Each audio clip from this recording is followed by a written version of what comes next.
Oh sangat, sangat besar. Mas Yofi aja gimana? Kalau sekarang udah menikah atau belum? Belum. Belum. Siap. Udah punya pacar belum? Sudah. Sudah. Nah, pernah putus pacar nggak? Pernah. Nah, gimana rasanya? Sakit kan? Benar. Doyan makan nggak? Nggak doyan. Enggak. Itu. Jadi emosi-emosi negatif itu sangat berperan besar terhadap diri kita, terutama tubuh kita. Ya. Bahkan emosi negatif itu bisa menimbulkan penyakit yang berkelanjutan. Jadi kalau kita mengacu ke risetnya Louis Hay, ya, dia penulis buku You Can Heal Yourself kalau nggak salah.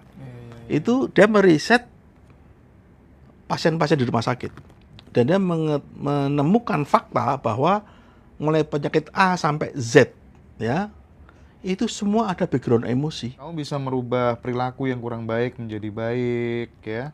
Terus misalnya lagi malu karena nggak langsing-langsing, Ya.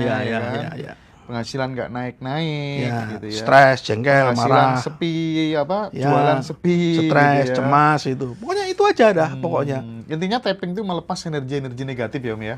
Jadi namanya kan emotional freedom technique. Oke. Ya, teknik membebaskan emosi negatif, itu terjemahannya. Jadi jangan diartikan teknik tapping itu sulapan terus atau magic, tidak. Teknik membebaskan emosi negatif, itu saja judulnya sebenarnya. Ada ini nggak sih, ada semacam itu juga bisa dilepasin dengan journaling nggak sih, Om? Ditulis gitu emosinya gitu, berimplikasi positif nggak? Begini, banyak teknik yang mengandalkan faktor kognitif ya. Nulis, ngomong itu kan faktor kognitif ya. Ya mungkin bisa berjalan. Tapi kenapa tapping menjadi menurut saya berpeluang lebih besar? Karena ada campur tangan energi. Oke. Energi apa? Energi tubuh. Di mana? Di titik meridian tubuh itu. Ya, yang seperti saya ucapkan kemarin, dengan ngetuk-ngetuk titik ini aja, hormon kortisol turun. Itu yang membedakan dengan journaling. Misalkan Mas Hendra sakit kepala, journaling sembuh nggak? Saya ragu. Ambeien coba, bisa nggak? Saya ragu. Gitu. Bukan berarti nggak bisa. Bisa saja mungkin. Tapi kalau ini contohnya coba, yang ambien tadi gimana? Saya pengen tahu coba. Ada yang ambien kan? Ada perubahan nggak? Coba. Belum ngetik dia? Belum ngetik ya? Udah keluar. Oke. Sayang ya, saya pengen tahu sebenarnya kalau ambien itu. Karena ambien termasuk yang agak serius sebenarnya ya. Dibandingkan sakit kepala, ini itu. Oke. Jadi Mas Yofi silahkan dilanjutkan. Kamu kan ada beberapa pertanyaan, mungkin konsultasi dengan Om Yuyun gitu ya. Karena tadi malam kamu waktu cek itu yang mesin menyelaraskan pikiran dan perasaan kan nggak hijau-hijau gitu ya. Cohen kan hijau, aku hijau, tapi kamu nggak hijau-hijau. Berarti kamu harus banyak belajar, Vi. Iya. Dengan Pak Yuyun ya. Mas Yuyun gitu aja. Mas Yuyun, Yuyun, siap, serah. Mas Yuyun. Ya, ini mungkin agak jumping ya untuk pertanyaan dari saya. Jadi saya tadi agak menarik soal tapping nih. Nah, mungkin dari saya sendiri masih awam lah dengan tapping. Nah, apakah ini tapping ini sebuah bentuk energi dalam diri kita atau ada alam lain yang mungkin bisa membantu kita untuk menyadari akan kondisi badan kita begitu. Bagaimana menurut Bapak? Jadi gini, tubuh manusia itu ada energinya, ya, dan ada 3 elemen penting dalam tubuh seseorang, dalam diri seseorang. Body, mind, and soul. Tubuh, pikiran, dan jiwa. Jiwa itu emosi ya. Nah, 3 hal ini tidak bisa dipisah-pisahkan. Kalau pikirannya terganggu, tubuhnya, perasaannya juga akan terganggu. Pikiran terganggu, emosi terganggu, tubuhnya juga akan terganggu. Nah, ketika seseorang mengalami rasa sakit, itu sebenarnya merupakan bentuk warning system dari tubuh bahwa sedang ada masalah dengan emosi atau pikiran kita. Ya. Terjadilah sebuah proses di mana tubuh merespon pikiran. Misalkan cemas ya, tubuh merespon cemas dengan apa? Dengan sakit kepala, dengan sakit pinggang, dengan batuk, dengan ambeien dan lain sebagainya. Itu terjadi gangguan energi dalam tubuh. Kenapa bisa begitu? Karena ada dua hal penting di kepala kita, di otak kita, yaitu pikiran sadar dan bawah sadar. Sadar dan bawah sadar itu harus sinkron. Sering terjadi orang itu secara sadar ketika dia mengalami sesuatu ya, buruk gitu ya, sadar mengatakan, udah nggak apa-apa, nanti semuanya juga beres. Berusaha menghibur diri. Ya, tapi bawah sadarnya dia cemas, dia takut, dia ini, dia itu. Yang terjadi apa? Ketidaksinkronan antara sadar dan bawah sadar. Nah, ini mengacaukan energi tubuh. Nah, dalam ilmu pengobatan Cina, akupunktur, penyakit itu datang karena energi tubuh tidak selaras, tidak lancar, terhambat, tersumbat dan lain sebagainya. Makanya energinya dilancarkan. Ya, sehingga keluhan menjadi teratasi.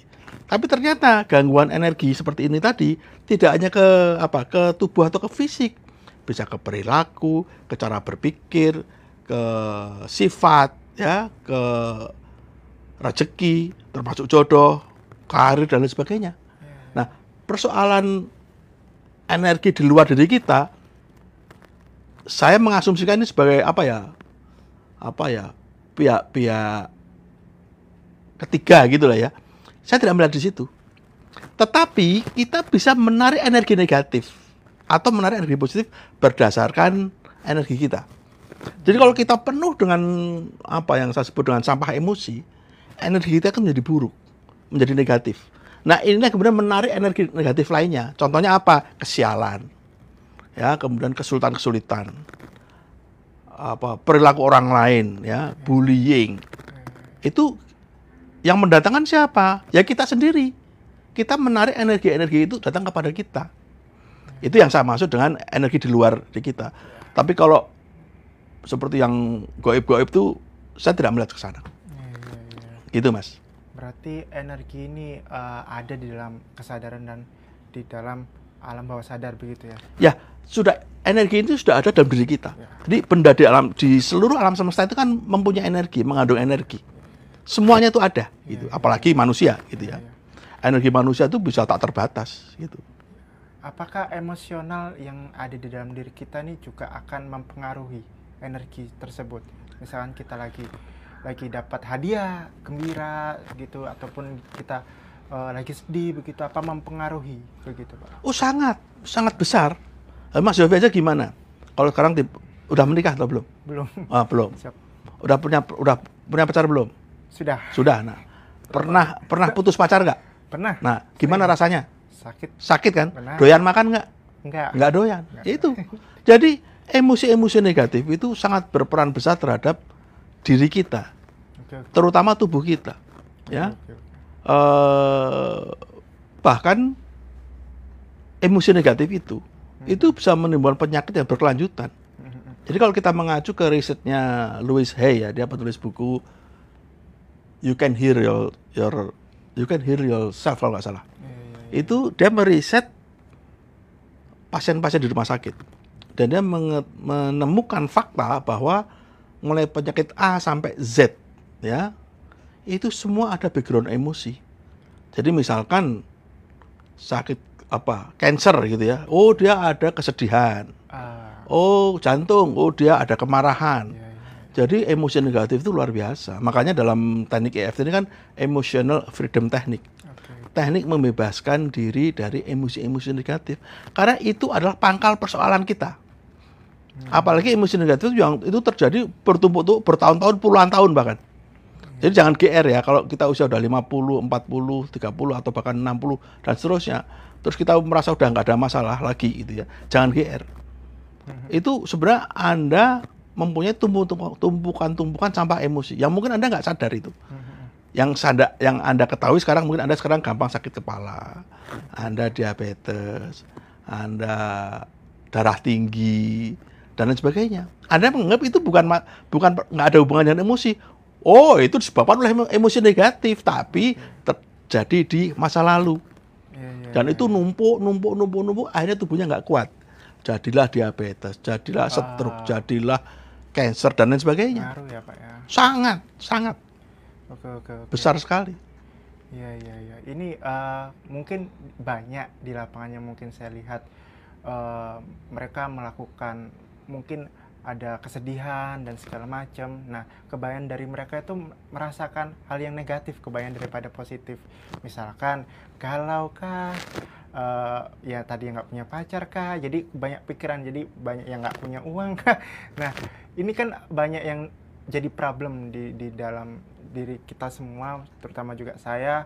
Nah, apa sih Pak yang membuat besok itu harus menjadi positif lagi gitu Pak? Kayak kemarin dari Cik Yen itu kan setiap hari kamu pagi harus dengerin lagu yang positif, ataupun tidur juga. Nah, menurut versi Bapak ini bagaimana? Ya, kalau saya ya di terapi. Ya jadi begini, emosi negatif itu kan sesuatu yang sifatnya embedded, ya nempel dalam hidup kita. Kalau kata orang Islam itu sunatullah, ya itu semacam anugerah Tuhan kepada manusia yang tidak mungkin dihilangkan. Karena emosi negatif itu ada tujuannya, Mas Yofi. Coba Mas Yofi tidak punya rasa takut sama sekali. Tiba-tiba memutuskan nyebrang jalan tol, apa yang terjadi? Ketabrak. Ya kan? Oke. Nggak punya rasa takut, Iya. tapi jadi goblok. Ya kan gitu ya nggak? Benar. Gitu. Atau Anda nggak punya rasa cemas, nggak punya rasa stres. Iya. Mas Indra udah minta editing 2 hari, nggak selesai-selesai gitu ya. Karena nggak punya stres, nggak bisa cemas, cuek aja, besok dipecat. Kan begitu. Ya toh Mas? Iya, Jadi iya, itu ada gunanya gitu loh. Oke. Dan itu manusiawi. Iya. Habis diputus pacar nggak mungkin happy-happy. Ya pasti sedih gitu loh. Oke. Trauma, patah hati. Kalau nggak berarti dia nggak cinta itu aja, gampang gitu kan. Nah, emosi negatif itu memang diperlukan gitu. Cuma masalahnya ketika persoalannya sudah selesai, emosi negatif itu nggak pergi, Mas. Dia terperangkap, tersimpan, terpendam di bawah sadar. Itulah yang kemudian menjadi tumpukan sampah emosi yang menjadi sumber masalah kehidupan kita di masa yang akan datang. Itu. Jadi setiap persoalan tuh larinya ke situ sebenarnya. Iya. Bersihkan sampah-sampah emosi. Nah, hidupmu akan lebih baik, lebih bahagia. Ya. Kalau terlalu lama nanti jatuhnya kepahitan ya Pak, dan dipendam begitu. Oh macam-macam ya. Kalau saya mengistilahkan tuh gini, sampah emosi itu seperti kawah gunung berapi. Oke. Ya, kalau kita masih pada ingat ada yang namanya dapur mahma. Dapur mahma itu tempat di mana gunung tuh menerima energi panas bumi. Nah, kalau gunung berapi itu tidak aktif, itu dia akan menghimpun energi. Nah, sampai pada suatu waktu dia akan meletus.